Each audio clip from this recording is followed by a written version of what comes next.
Hi, Frank Scorpion here. I haven't done a video for quite a while. I've been busy with a few things. I just got back. I was working on a project. I was in Thailand for about 3 weeks, and I just got back. Now, for those of you who don't know, I've been a professional actor for the past 30 years or so. I've done a lot of film and TV and stuff. And one of the things I realized about playing a lot of different characters, whether it was, I played doctors and I played lawyers and I played, a fireman, I played an astronaut, I played cops, a lot of cops, I played bad guys, I played good guys, I played, teachers, I played all kinds of different characters. And one of the questions we always ask ourselves is, what does my character want? So it's a question I would ask of you, and what we ask of ourselves often is, what is it that we want? You want to make more money, more power, more love? This is the stories we have going on in our life about what we want in our life. And those are the stories we make movies and films all about, things like that, about, wanting something, and how does my character or how does anybody go about getting what they want? But the question is, why do you want what you want?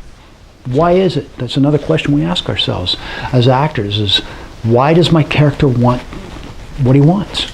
More money, more power, more love in his life. Why does he want revenge? What is it about it? It doesn't matter. Some characters, positive characters want positive things. Negative characters want negative things. They might want to kill somebody, whatever it is. But the question is, why do you want what you want? And the thing is, why anybody wants whatever it is they want. If it's money, or power, or love, or respect, it's always for one thing, is because you want to feel good. That's the only reason, is just want to feel good. So if I took money as an example, why do you want more money? So I can buy this, or I can buy that, or I can get this, and money's great. I've got nothing against money. I enjoy it myself. But money will buy you pleasure, but it will not buy you happiness. And the reason we know that to be true is because we know that there's so many people out there who have millions of dollars, and they can buy a lot of pleasure for themselves, but they're not happy. They're not happy people. So it was a question I asked of myself. What do I want? It was years ago when I was going through tons of anxiety through the roof, and I had a depression. I fell into a depression that lasted for quite a while. And I had a lot of wonderful things in my life. I was working at a job that I was quite successful at. I had love in my life. I had this country home. I had a good car with no payments, and I had a network of friends, and from the outside my life looked perfect. It looked really wonderful. But on the inside, I was really suffering with something. And what I've come to discover is that I was suffering from a feeling of disconnection somehow, disconnecting from something deeper within me. And after I came out of my depression, after I got sort of rid of my anxiety, and I started giving workshops, that's the thing that I seem to be finding with a lot of people, is they're kind of searching for something, but they don't know what it is. They just feel this uncomfortable feeling, and it's anxiety, and anxiety is just fear. And I think what most of them, one of the common denominators, is this feeling that there's something bigger within them, something more within them that they want to express, or that wants to emerge from, that feels truer to who they really are, that for whatever reason has been buried. And so there's this struggle that goes on within us, there's this feeling that there's something truer within you that wants to come out, to express, or to be, or to create something. But then there's this life that you're caught up in. You're up in your head saying, well, you better not do that, and that's not realistic, and I don't care what it is. Could be to write a book, could be to play music, could be to sing a song, could be to go traveling for 6 months, or it doesn't matter. Or to on the other direction, not the artistic side, but on the business side, or to feel that you want to create something that feels truer to who you are.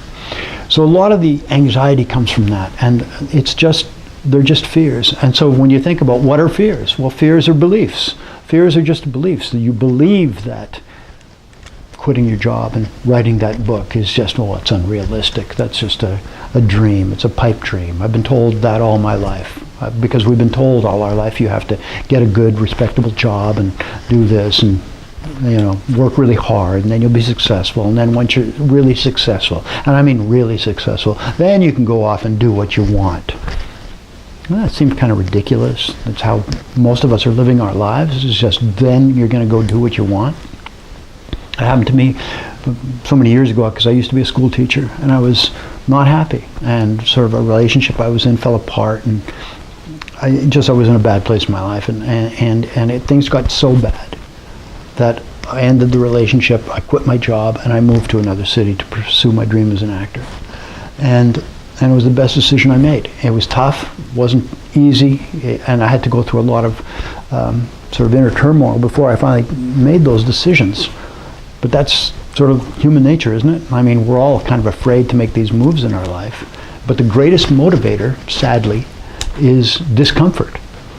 It's really discomfort. That's people stay stuck in lives because we're so afraid to make a move. But sometimes you have to wait so much before it gets so bad before you end up making that move. Because you have to go against a lot of this sort of negative programming that we've been born and raised with all our life, and all of that negative programming keeps us connected to our family, to our friends, and to our life, and to everything we've been told is the truth. So this anxiety you feel, it is uncomfortable. It's really uncomfortable, and we wish it would go away. And we feel that there's something wrong with us because we've got all this anxiety. But I'm here to tell you that there's nothing wrong with you. And there's nothing wrong with the anxiety. It feels like hell. That I agree. It feels like hell, but there's nothing wrong with it.